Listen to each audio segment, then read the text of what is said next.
ನಿಮ್ಗೊತ್ತಾ ಏಕಾದಶಿ ಯಾರು ಅಂತ? ಸ್ಕಂದ ಪುರಾಣ ಮತ್ತು ಪದ್ಮಪುರಾಣಗಳಲ್ಲಿ ಈ ಕಥೆಯ ಬಗ್ಗೆ ಉಲ್ಲೇಖ.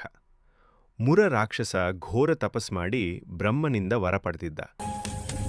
ಯಾರು ಜಾಗೃತ ಅವಸ್ಥೆಯಲ್ಲಿ ಕೊಲ್ಲೋದಕ್ಕೆ ಆಗಬಾರ್ದು ಅಂತ. ಯಾವ ದೇವತೆಗಳು ಅವನನ್ನು ಸೋಲಿಸಲಾಗೋದಿಲ್ಲ. ಆಗ ಎಲ್ಲರೂ ವಿಷ್ಣುವಿನ ಬಳಿ ಹೋಗಿ ಸಹಾಯ ಕೇಳ್ತಾರೆ.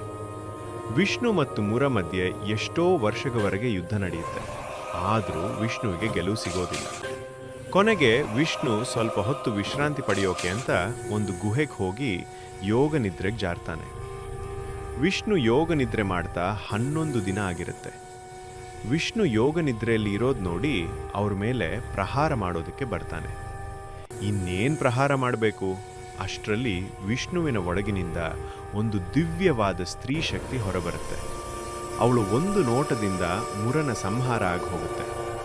ವಿಷ್ಣು ಯೋಗ ನಿದ್ರೆಯಿಂದ ಎಚ್ಚೆತ್ತು ನೋಡ್ತಾರೆ, ಮುರನ ಸಂಹಾರ ಆಗಿರುತ್ತೆ. ಇದರಿಂದ ಸಂತೋಷವಾದ ವಿಷ್ಣು ಆ ಸ್ತ್ರೀ ಶಕ್ತಿಗೆ ಏಕಾದಶಿ ಅಂತ ಹೆಸರು ಕೊಡ್ತಾನೆ. ಏಕಾದಶಿ ಅಂದರೆ 11.